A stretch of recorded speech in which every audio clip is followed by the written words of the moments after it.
Всем привет! Меня зовут Ольга, и с вами снова проект о русском языке с региональным акцентом «Великий и могучий».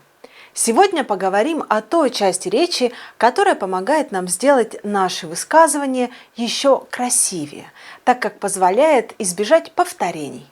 Сравните. Аня очень красивая девочка. Когда Аня улыбается, будто бы все вокруг освещает своей улыбкой. Или Аня очень красивая девочка. Когда она улыбается, будто бы все вокруг освещает своей улыбкой. Из второго примера нам понятно, что речь все же идет об Ане, но при этом ее имя второй раз нам называть не пришлось, и помогло нам с этим местоимение.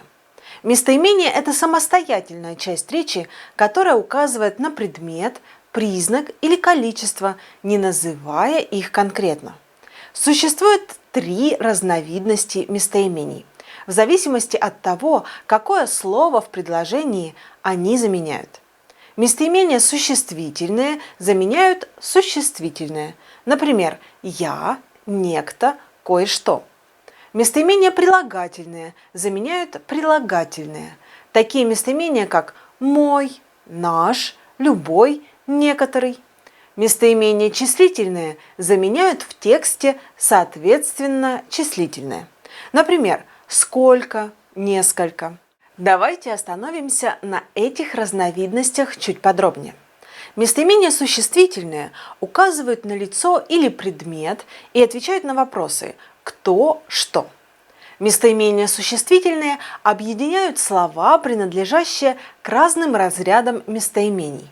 Личное местоимение «я», «мы», «ты», «вы», «он», «она», «оно», «они». Возвратное местоимение «себя». Вопросительное местоимение «кто», «что». Относительное местоимение «кто», «что».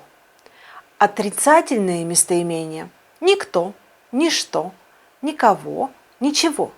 Неопределенное местоимение «некто», «нечто», «кое-кто», «кое-что».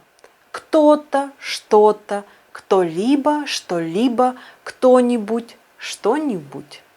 Давайте поищем такие местоимения в текстах вятских писателей. У Леонида Дьяконова в повести «Олень золотые рога» есть такие строки. И вот как-то утром Сережка и Мишка сидят на крылечке. За телеграммами еще рано, так они сидят и беседуют. Личное местоимение «они» заменило сразу два существительных – Сережку и Мишку. В четверостишие стихотворения Максима Разина «Медвежий угол» мы встречаем сразу два местоимения существительных. «И ничего не ново под луной. Меняются продажные политики, и облака несутся надо мной к терзаниям сплошной апокалиптики». Местоимение «ничего» – отрицательное местоимение.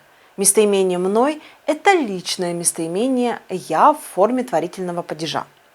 У этого же автора в стихотворении без названия мы видим неопределенное местоимение «что-то».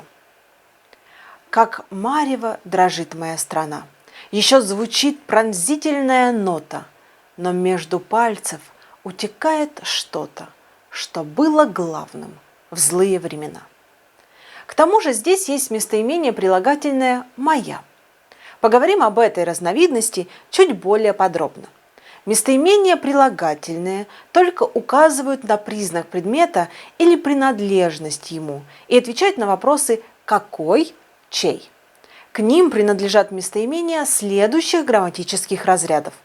Притяжательные местоимения «мой», «твой», «наш», «ваш», «свой», «его», «ее», «их». Указательное местоимение «этот», «тот», «такой», «таков», «сей», «оный». Определительное местоимение «сам», «самый», «весь», «всякий», «каждый», «любой», «иной», «другой». Вопросительное местоимение «какой», «который», «чей». Относительное местоимение «какой», «каков», «который», «чей». Неопределенное местоимение некоторый, некий, какой-то, чей-то, какой-либо, чей-либо, какой-нибудь, чей-нибудь. Отрицательное местоимение – никакой, ничей. Таким образом, местоимение прилагательное «моя» из четверостишия Максима Разина является притяжательным.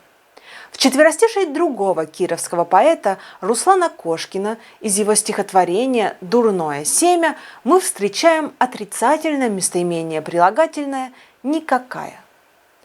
«И была всего одна забота, как бы так на все махнуть рукой, лишь одна, одна всего-то, и не надо никакой другой». Следующая разновидность местоимений – местоимения числительные. Указывают на количество лиц или предметов и отвечают на вопрос «сколько?».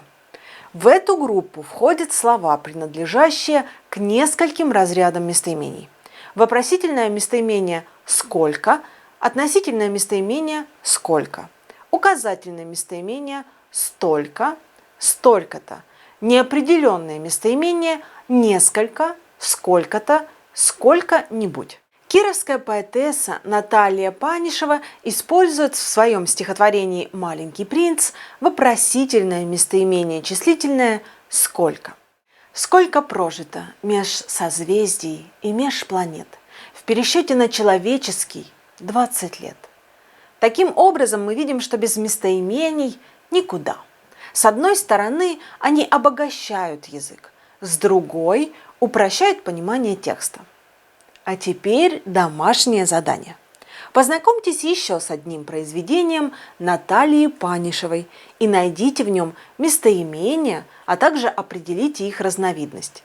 И расскажите нам, что получилось. Тебя уводят за руку домой и оборачиваться запрещают.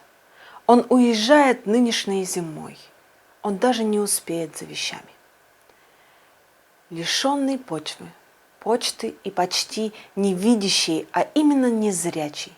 Возьми стихи и для него прочти. Прочти ему стихи сейчас, иначе будет поздно. Пульс частит, и тени над постелями нависли, а там, куда он едет, не в чести. Стихи и чувства, и душа, и мысли. Куда ж его кривая завезла? Хотя бы раз, но все же оглянуться. Пишите письма, не держите зла, а он постарается вернуться. Публикуйте свои работы в любом формате.